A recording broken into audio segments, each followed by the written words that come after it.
Debbie Costine. I'm a puppeteer with Gerwick Puppets. Today, I'm going to be making a new puppet, and you're invited to see how I do it.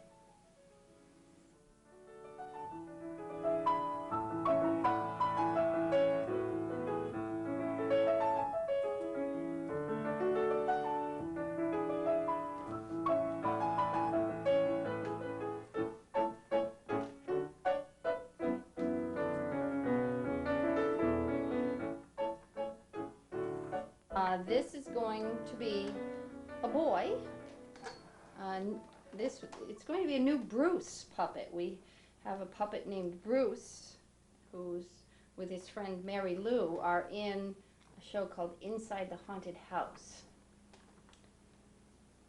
This is going to be Bruce, and so he's going to be, say, a 9 or 10-year-old boy, and so his face is going to be fairly round. His features are going to be soft, and he's going to have maybe a bit of a turned up nose,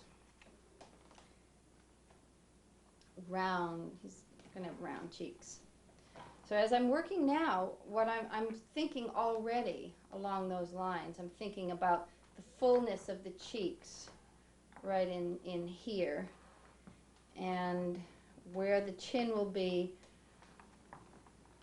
Everything now is not at all in terms of the features and what those features I don't start working on the features at all, but I think only in terms of where they're going to be and getting the basic shape. But as you can see, this is a time not for smoothing, but just getting a sense of the form. Now that's as close of a nose as I'm going to do here.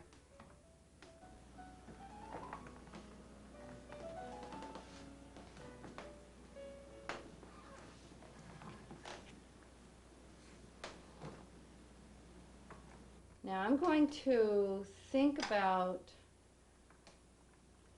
the profile of the nose and how on a child the eyebrows are not very well defined. They're very smooth transitions, one thing into another. Very rounded. Everything is rounded. I'm going to think now, these are the cheeks are here. The mouth, once you get a general idea of the mouth, you can kind of draw in where it's going to go, just making the cut like this. And his mouth is going to be open, so I'll stick this in here.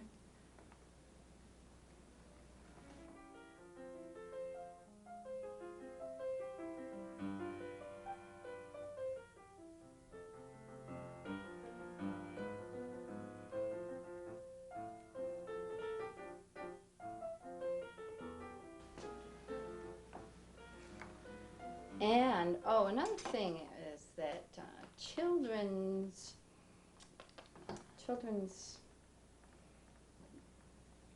faces, there's not a lot of chin underneath the mouth.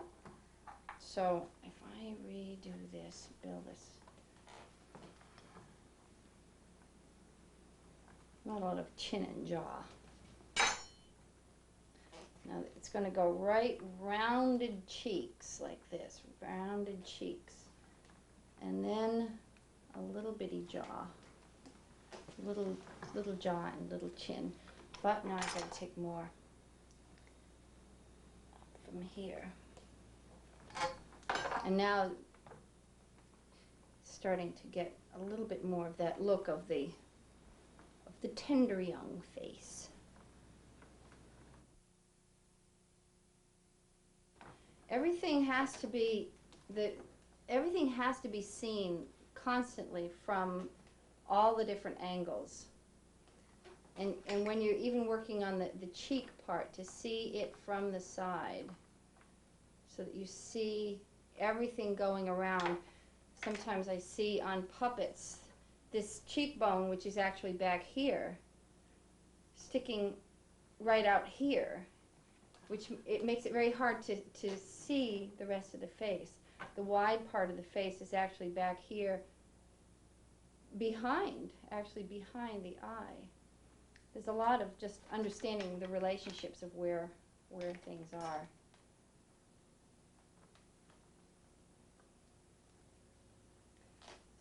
So,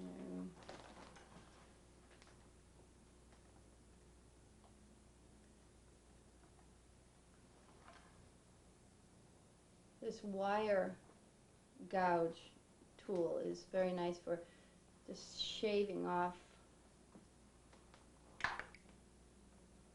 some. I'm going to give him a generous nose, mainly to make a better profile that will be better visible from a distance. So there will be more to see on his face.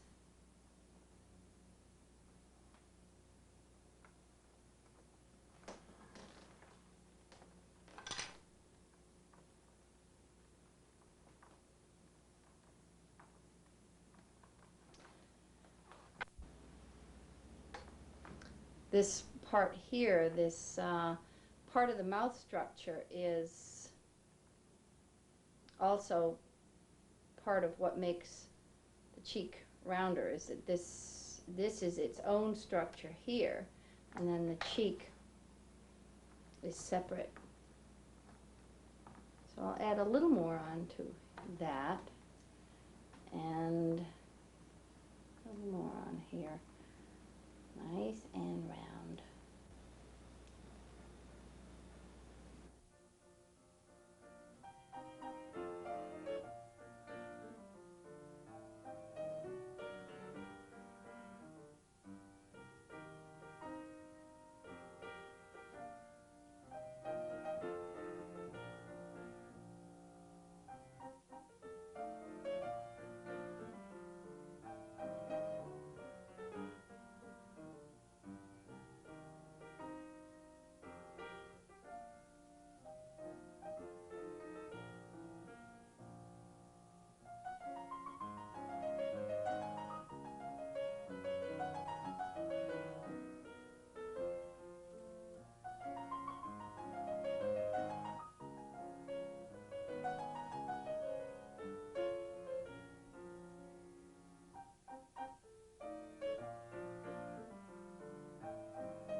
It takes several hours to finish making the clay head, but when all the details are done, it looks like this.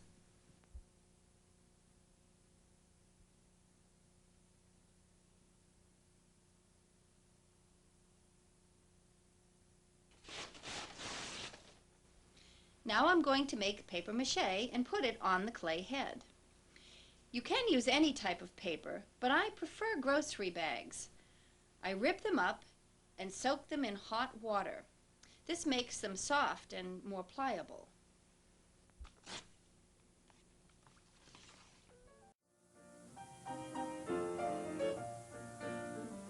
Now I'm rubbing wallpaper paste on both sides of the paper.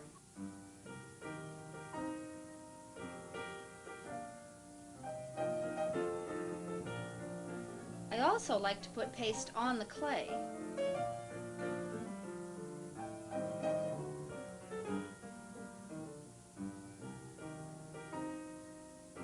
And now I'm putting the paper onto the clay.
I'm going to cover the whole head, front and back. Then I let the first layer get dry and hard, and after that I put on a second layer.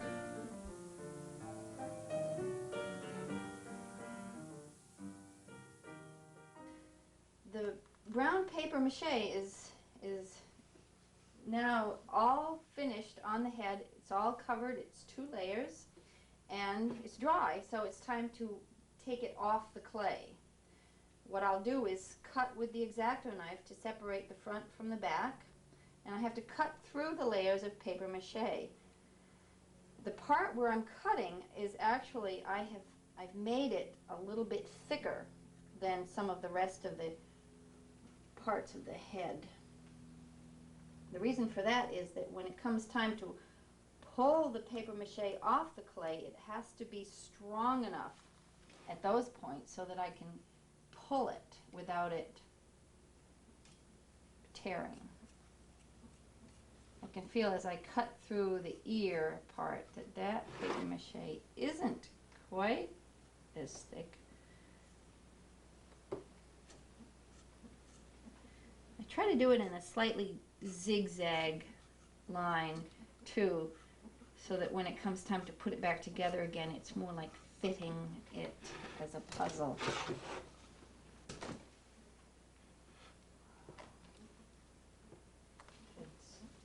Yeah. Now I'm going to push the back half back a bit too. And that the back pops off more easily because there's less detail to hold it.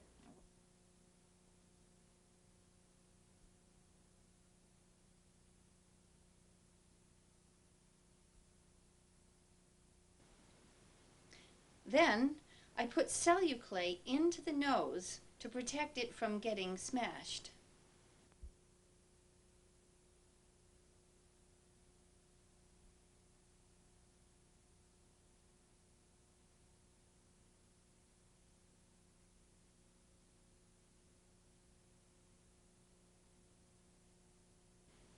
At this point, I need to have some strips of paper mache ready. And this is how I glue the head together.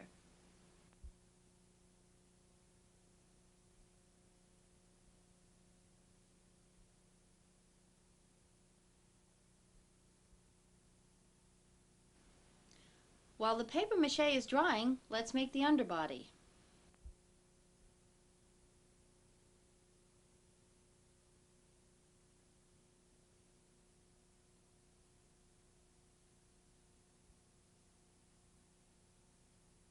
Now here I have the 2 pattern pieces. This for the underbody of the puppet, which is like the strong structure underneath. I have it spread over a heavy cotton duck canvas fabric. There's the front and the back, and the back is a larger piece because it has to go around the back of your hand. So what I do, this by the way was basically fit around my hand like that. That's how I got the pattern.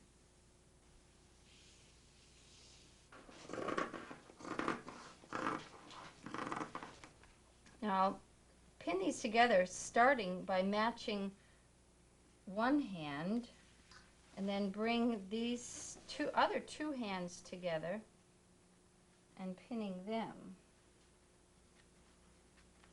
so that you can see that one is still bigger than the other.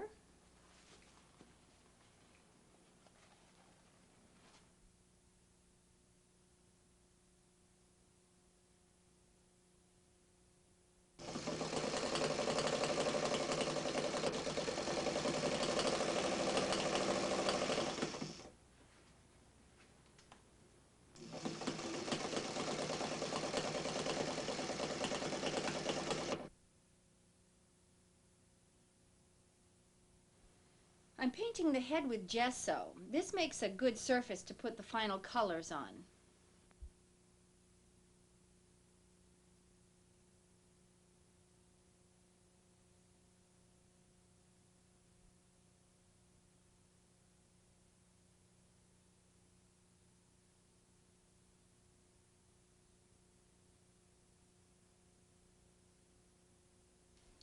I need to make sure that the head is going to fit snugly on my finger.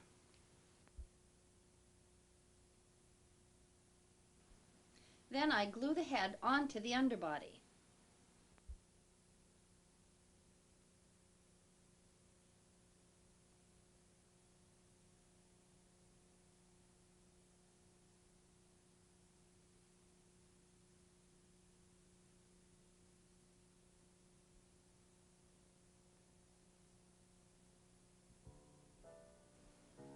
So now, let's paint Bruce.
I like to make the eyes stand out so the audience will see them more clearly. And I think Bruce should have big eyes. In the play, he's going to be in a haunted house, so he should look kind of surprised.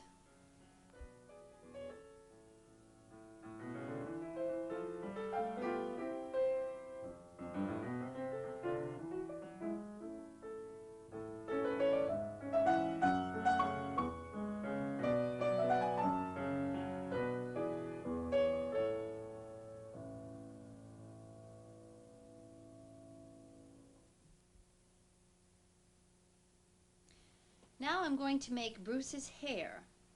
You can use different things for hair, like fur, for example, but for this puppet I've decided to use orange yarn.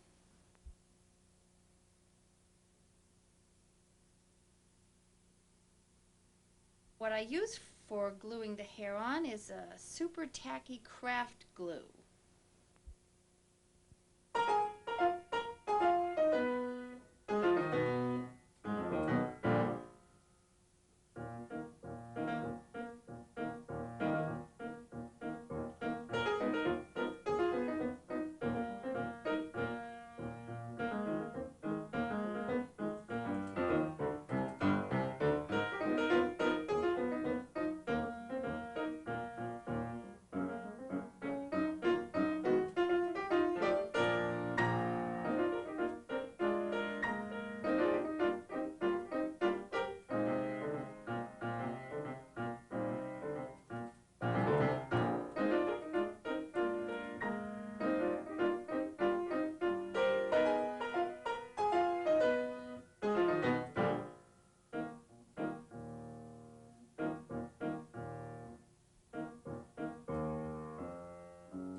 This is a hand puppet, and in fact you can see this one is for a child.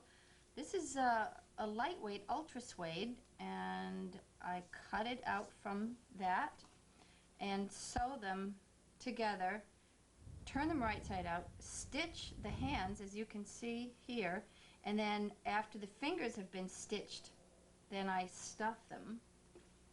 And now comes the part of attaching the puppet hand. Here's some of the stuffing you can see in here. Attaching the hand to the arm. You can see that when I put my hand in here, my fingers are right here. So the hand is going to go right onto that, which is what enables us, with our style of puppetry, to pick things up, because the puppet's hands are right where our fingers are.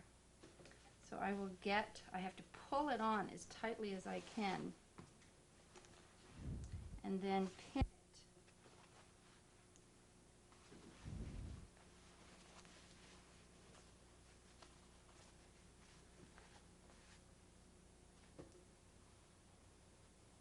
Ouch.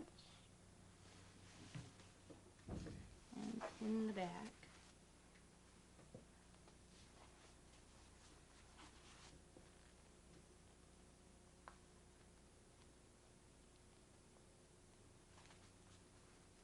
There. Now I have to thread my needle.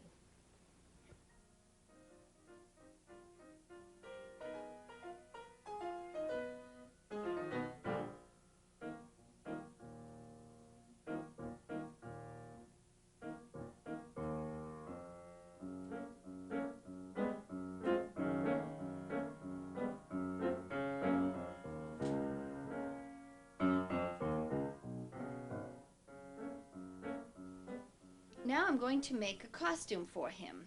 I think I'll just make a very basic t-shirt like a boy might wear.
Hi, I'm Bruce.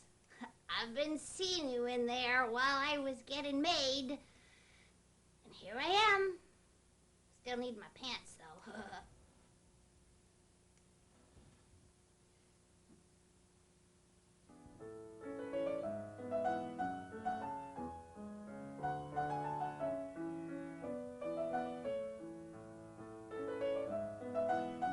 Well, these are some of the puppets that I have made, but I thought you might also be interested in seeing my first puppet.